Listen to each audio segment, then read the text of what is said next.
한때는 건강을 자신하던 중년 남성 김철수 씨는 어느 날 아침 갑작스러운 갈증과 잦은 소변으로 당황하게 되었습니다. 그는 이를 단순한 피로의 증상이라며 넘겼지만 며칠이 지나도 증상이 나아지지 않았습니다. 철수 씨는 인터넷을 검색해 보았고 그의 증상이 당뇨병 초기 증상일 수 있다는 것을 알게 되었습니다. 당뇨병의 초기 증상은 종종 미묘하게 시작됩니다.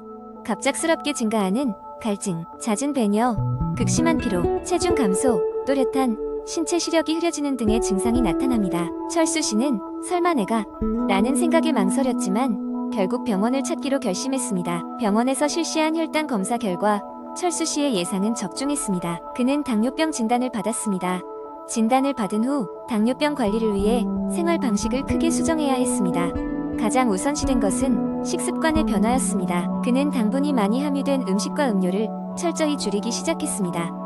아침 식사로 나물과 두부 샐러드를, 점심엔 야채와 닭가슴살을 주로 섭취했습니다. 저녁에는 밥의 양을 줄이고 채소와 단백질을 함께 먹기 시작했습니다. 또한 꾸준한 운동도 시작했습니다. 매일 아침 동네 공원을 걸었고 주말에는 가벼운 등산을 즐겼습니다. 철수 씨는 그의 생활 방식 변화를 기록으로 남겼습니다.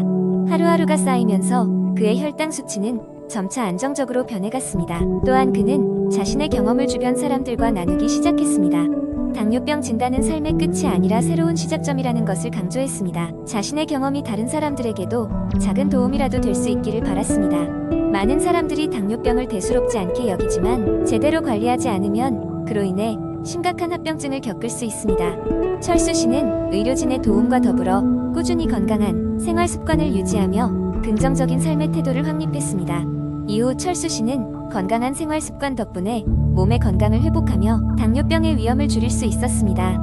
그의 이야기는 당뇨병 초기 증상을 간과하지 않고 빠른 대처가 얼마나 중요한지를 일깨워주는 좋은 사례가 되었습니다. 이제 그는 자신의 경험을 바탕으로 당뇨 예방 세미나에서 강연을 하며 많은 이들에게 자신이 어떻게 혈당을 지키고 어떻게 건강을 되찾았는지에 대한 이야기를 전하고 있습니다. 두 번째 이야기는 바쁜 도시 생활 속에서 건강을 지키기 위해 효과적인 홈트레이닝 루틴을 찾으려는 한 사람의 여정에서 시작된다. 주인공 민주는 직장에서의 높은 스트레스와 긴 출퇴근 시간으로 인해 체력 관리의 중요성을 깨닫고 있었다. 어느 날 출근길 지하철에서 그는 피곤에 찌든 자신의 모습을 스마트폰 카메라로 보고 깜짝 놀란다. 더 이상 자신의 건강을 방치할 수 없겠다고 결심한 그는 인터넷에서 하루 30분 홈트레이닝이라는 매력적인 타이틀의 기사를 발견하게 된다. 기사에서는 여러 가지 홈트레이닝 루틴이 소개되어 있었다. 그중 매일 30분만 투자해도 높은 효율을 자랑하는 루틴이 민준의 관심을 끌었다. 루틴은 주로 3가지 운동으로 구성되어 있었다. 전신 근력을 키워주는 버피, 코어 강화를 위한 플랭크, 그리고 심폐지구력을 높여주는 점핑잭. 이러한 운동은 특별한 장비 없이도 집에서 쉽게 할 수 있는 것들이었다. 그러나 문제는 실천이었다. 민주는 초반 며칠 동안은 피곤함을 핑계로 운동을 빼먹었다. 그러다 문득 민주는 자신을 즐겁게 할 만한 무언가를 찾아야겠다고 생각했다. 운동을 즐기기 위해 그가 선택한 방법은 좋아하는 음악을 틀어놓고 리듬에 맞춰 움직이는 것이었다. 음악이 주는 즐거운 분위기 덕분에 운동은 더 이상 지루하지 않았고 민주는 매일 꾸준히 운동 시간을 지킬 수 있었다. 또한 민주는 홈트레이닝의 효과를 극대화하기 위해 식단까지 점검했다. 그는 패스트푸드와 칼로리가 높은 음식 대신 신선한 식재료로 만든 간단한 요리로 식사를 대체했다. 건강한 식사 덕분에 운동 효과는 더욱 극대화되었고 며칠 지나자 그는 자신의 체력 변화와 더불어 제대로 된 휴식을 취하지 않고는 체력을 유지할 수 없다는 것을 깨달았다. 3개월 후 민준의 변화는 주변 사람들이 알아볼 정도로 뚜렷해졌다. 그는 한층 가벼워진 몸과 함께 늘어난 에너지와 활기찬 모습을 이미 포기하려던 업무에도 새로운 활력을 불어넣었다. 무엇보다 민준에게 있어 건강한 라이프 스타일을 유지한다는 것이 그저 체력을 키우는 것 이상의 가치가 있음을 알게 되었다. 이는 훨씬 더 크게는 미소 짓고 하루를 시작할 수 있는 심리적인 여유를 주었다.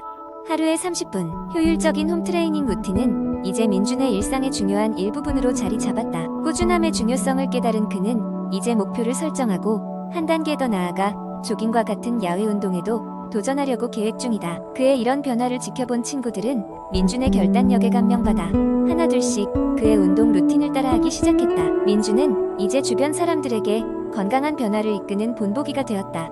이 이야기는 단순한 운동 루틴이 아니라 지속 가능한 생활 습관으로 자리 잡기 위한 실천의 과정을 보여준다. 그저 하루 30분뿐이지만 민준에게는 큰 변화를 가져온 이 시간. 여러분도 이 이야기를 통해 영감을 받아 하루의 작은 부분부터 변화를 시작해보는 것은 어떨까?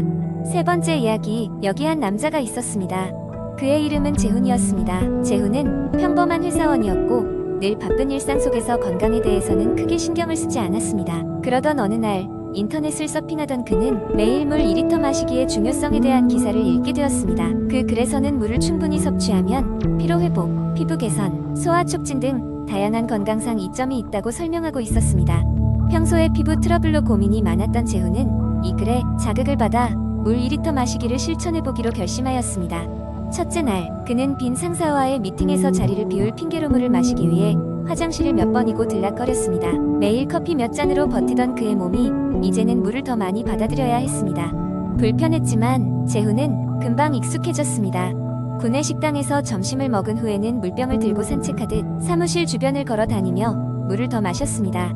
일주일쯤 지나자 친구가야 피부 좋아졌다 라는 말을 던졌습니다. 처음에는 우연이라고 생각했는데 집에 돌아와 거울을 보니 피부가 한결 매끈해진 것을 재훈도 확인할 수 있었습니다. 사실 피부뿐만 아니라 그는 이전보다 일에 집중하기가 훨씬 쉬워졌다고 느꼈습니다. 어느새 오후 3시만 되면 찾아오던 무력감이 우습게도 물러나 버린 것입니다. 그의 가족들도 그의 변화를 눈치채기 시작했습니다. 특히 아내는 재훈의 변화를 가장 반가워했습니다. 오빠, 요즘 왜 이렇게 활기차 보여? 재훈은 웃으며 답했습니다. 내 비밀은 물이야. 2개월이 지나고 재훈은 회사 건강검진 결과에서도 놀라운 소식을 접하게 되었습니다.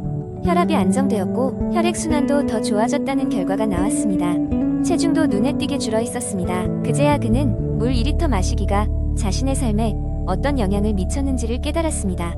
더 이상 그는 커피에 의지하지 않았으며 특히 밤늦게까지 깨어있지 않아도 더 많은 일을 해낼 수 있었습니다.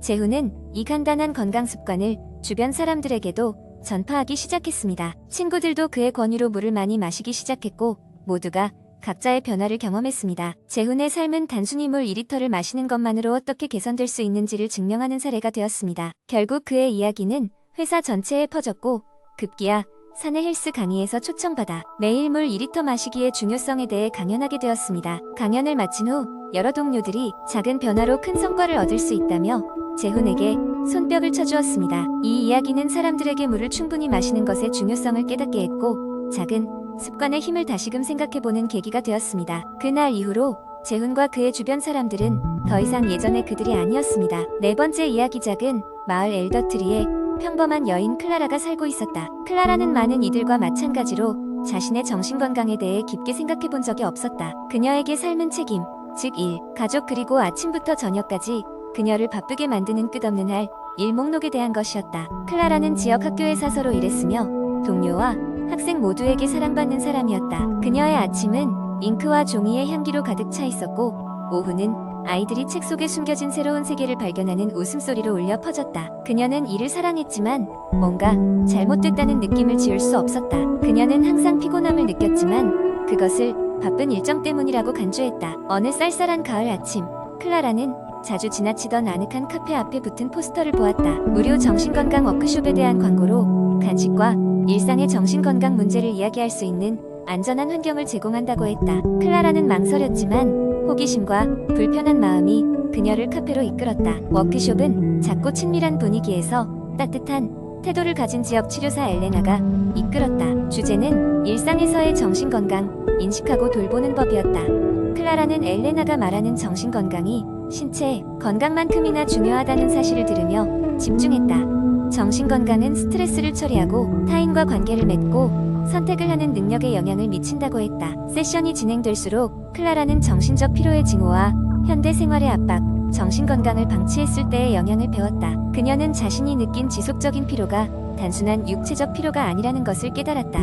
클라라는 마음 챙김, 경계 설정, 압도당했을 때 도움을 요청하는 것의 중요성과 같은 정신, 건강을 향상시키기 위한 간단한 전략을 배우게 되었다. 그날, 클라라는 마음이 한결 가벼워진 채로 집으로 돌아갔다. 그녀는 아침에 5분간 명상하기, 공원에서 산책하기, 저녁에 기기에서 벗어나 사고를 정리할 시간을 가지는 등 자신의 루틴에 작은 변화를 도입하기 시작했다. 점차 그녀는 불안과 피로 대신 부드러운 편안함을 느끼기 시작했다. 클라라의 새로운 인식은 주변 사람들에게도 영향을 미쳤다. 그녀의 변화에 영감을 받은 학교 동료들은 직원들을 위한 스트레스 관리 및 일과 생활의 균형을 주제로 한 월간 웰빙 세션을 조직하기 시작했다. 학교는 학생들에게 감정적 문해력과 자기 돌봄의 중요성을 가르치는 정신건강 인식 프로그램도 도입했다. 집에서 클라라는 가족과 정신건강에 대한 대화를 시작하며 그들이 신체 건강만큼이나 자신의 행복을 우선시하도록 격려했다. 소통이 개선되면서 관계가 꽃을 피우고 이해가 깊어졌다. 클라라의 여정을 통해 엘더트리 마을은 점차 정신건강 인식의 비컨이 되어갔다. 지역 기업들은 프로그램과 워크숍을 세워 노인부터 일과 가족의 요구를 조율하는 젊은 부모들에게 이르기까지 모든 사람들이 지지를 받을 수 있도록 했다. 클라라의 이야기는 일상 속에서 정신건강을 이해하는 것의 중요성을 증명한다. 이는 문제를 다루는 것뿐만 아니라 정신, 건강이 같이 있어지고 돌보아지는 양육 환경을 조성하는 것이다. 변화는 인식에서 시작되며 공동체의 지지와 이해, 행동을 통해 만들어진다. 정신건강을 삶의 중요한 부분으로 포용함으로써 개인과 공동체는 자신의 행복을 증진시킬 뿐만 아니라 보다 연민이 넘치고 회복력 있는 세상을 만들어갈 수 있다.